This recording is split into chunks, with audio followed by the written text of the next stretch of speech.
Hi everyone, कैसे हो आप सब। मैं हूँ तान्या फ्रॉम ई विद्यार्थी। आज हम लोग पढ़ने वाले हैं क्लास 10th का हिंदी स्पर्श बुक का चैप्टर नंबर 5। ठीक है जी। तो ये जो चैप्टर नंबर 5 है इसका नाम है तोप। तो ये पोयम जो है तोप, ये एक satire on the arrogance of power है। ठीक है, जिसे जो कभी फियर का सिंबल था, जो कभी साइलेंट, एक्चुअली कन्नो, ये तोप जो है, जो हम बोलते हैं तोप, एक टाइम पे याद है जब राजा महाराजा होते थे तब बहुत ज़्यादा चलती थी, युद्ध में इस्तेमाल होती थी तोप और बहुत चलती थी, राइट। वो एक फियर का सिंबल थी, सिंबल जो फियर मतलब डर का सिंबल कि तोपें चल रही है, उड़ गए सब। लेकिन अब वो साइलेंट पड़ी है। कहाँ पे? वो महल वहल जो हैं पुराने जयपुर वयपुर में, वहाँ पे एज डिस्प्ले पड़ी है, राइट। ठीक है, तो जो पावर है वो टेम्परेरी होता है, it's not a long time game. नहीं तो अगर पावर ही नहीं है तो घमंड भी खत्म हो जाता है। तो पावर और घमंड दोनों ही बहुत टेम्परेरी होता है। Pride fades, reality stage. आपका घमंड चला जाता है लेकिन आप यहीं रह जाते हो। तो आपका जैसे घमंड चला गया वो यहीं रह गई ना, तो वैसे ही। ठीक है, हम इस चैप्टर को पढ़ेंगे अच्छे से। ठीक है, अब पहले मैं बता दूं, अब ये पीछे दी गई जितनी भी चीज़ें आप डाउनलोड कर सकते हैं फ्री में ई विद्यार्थी की वेबसाइट से। ठीक है, वेबसाइट का लिंक आपको नीचे डिस्क्रिप्शन बॉक्स में मिल जाएगा, एक बार जाइए, जाके चेक करिए और डाउनलोड पे लगा दीजिए। तब तक आप वीडियो एंजॉय करिए, वीडियो को देखिए, अच्छे से समझिए, फिर नोट्स पढ़िएगा। ठीक है। नमस्ते। आज हम बात करेंगे बहुत ही प्यारे कवि के बारे में। एक ऐसे कवि जिनकी नजर ना उन छोटी छोटी चीजों पर पड़ती थी जिन्हें शायद हम और आप रोज देखकर भी ध्यान नहीं देते। जी हाँ, उनका नाम था वीरेन डंगवाल। तो चलिए आज उनके शब्दों की जादुई दुनिया की सैर करते हैं। अच्छा, एक बात बताइए, क्या कभी ऐसा हुआ है कि आपने किसी नन्ही सी चींटी को या फुदकती हुई किसी छोटी सी चिड़िया को बहुत बहुत ही गौर से देखा हो? बस यही तो जादू था वीरेन डंगवाल जी का। वो उन चीजों में भी कविता ढूंढ लेते थे जिन्हें हम अक्सर नजरअंदाज कर देते हैं। तो उनकी कहानी शुरू होती है खूबसूरत पहाड़ों के बीच से, जहां से ये सितारा चमका। तो बात है 5 अगस्त 1947 की। सोचिए, हमारा देश आजाद हुआ था और उसी साल उत्तराखंड के टिहरी गढ़वाल के एक बहुत ही सुंदर से गांव कीर्तिनगर में वीरेन डंगवाल का जन्म हुआ। उनका बचपन और शुरुआती पढ़ाई नैनीताल की हसीन वादियों में हुई और फिर आगे की यानी कि हायर एजुकेशन के लिए वो इलाहाबाद आ गए। तो चलिए अब उनकी जिंदगी में थोड़ा और आगे बढ़ते हैं और देखते हैं कि कैसे उनका सफर ज्ञान और शब्दों से भरा हुआ था। पता है, वो पेशे से एक प्राध्यापक थे, मतलब कॉलेज में पढ़ाते थे। पर बात यहीं खत्म नहीं होती। वो पत्रकारिता से भी जुड़े हुए थे। एक तरफ वो स्टूडेंट्स को ज्ञान देते थे तो दूसरी तरफ अपने शब्दों से समाज की बातें भी लिखते थे। और अब आते हैं उनकी सबसे खास बात पर, उनकी वो जादुई नजर जो उन्हें सबसे अलग बनाती थी। आखिर वो दुनिया को देखते कैसे थे और लिखते किसके बारे में थे? यही लाइन सब कुछ बता देती है। उनकी कविताओं की सबसे बड़ी ताकत ये थी कि वो बिल्कुल आम लोगों के बारे में लिखते थे। वो लोग जिन्हें समाज में अक्सर किनारे कर दिया जाता है। उनके जीवन के छोटे छोटे अनोखे पल, उनकी खुशियां, उनके दुख, वीरेन जी इन सबको अपनी कविताओं में जिंदा कर देते थे। मतलब उन्होंने उन लोगों को, उन चीजों को और उन छोटे छोटे जीव जंतुओं को अपनी कविताओं का हीरो बनाया जिन्हें हम हर रोज देखते तो हैं पर असल में अनदेखा कर देते हैं।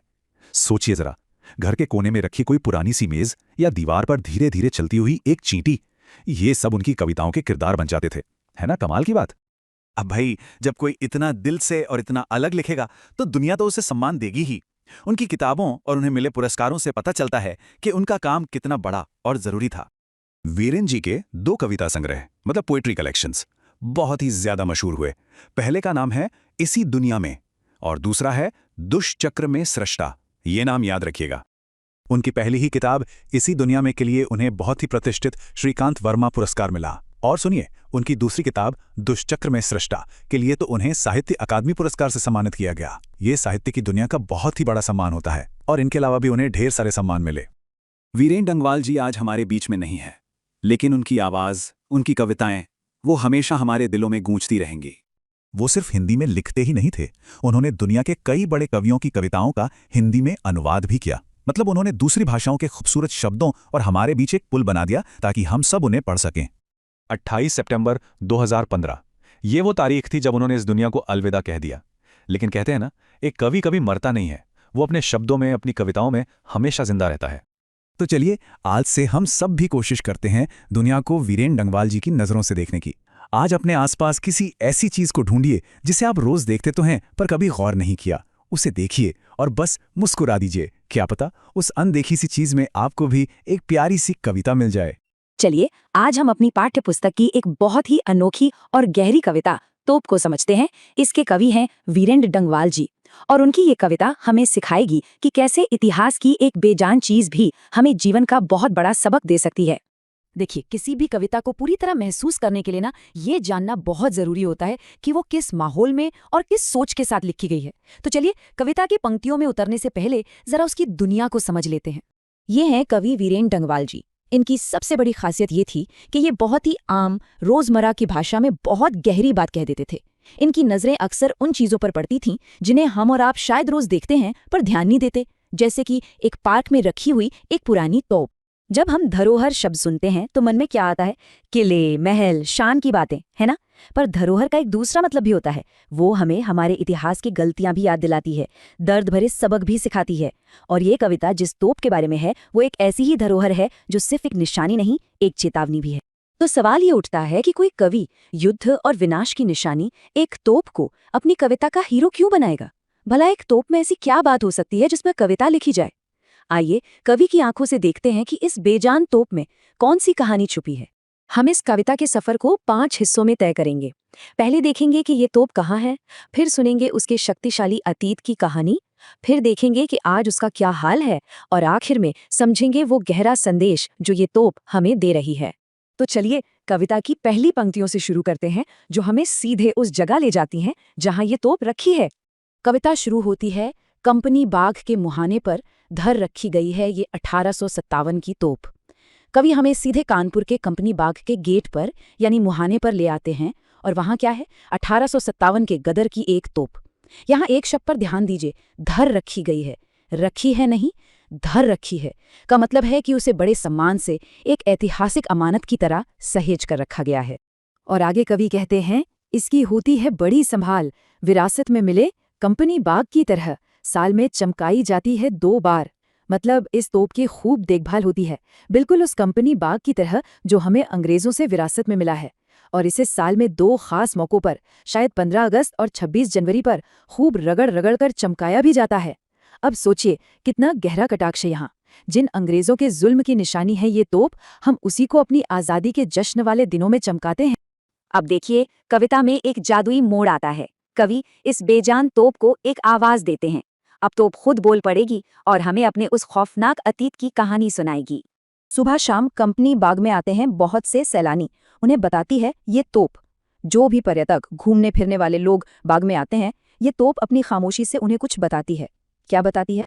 वो कहती है कि मैं बड़ी जबर मतलब जबरदस्त, बहुत ही ज्यादा शक्तिशाली, भयानक। इस एक शब्द में उस तोप का पूरा घमंड, पूरी क्रूरता झलक रही है। वो कह रही है कि एक जमाना था मेरा जब मेरे नाम से ही दहशत फैल जाती थी। और फिर वो बड़े घमंड से बताती है, उड़ा दिए थे मैंने अच्छे अच्छे सुरमाओं के धज्जे अपने जमाने में। तोप अपने उस क्रूर अतीत को याद कर रही है जब उसने हमारे देश के बहादुर योद्धाओं, हमारे सुरमाओं के शरीर के छिटड़े छिटड़े उड़ा दिए थे।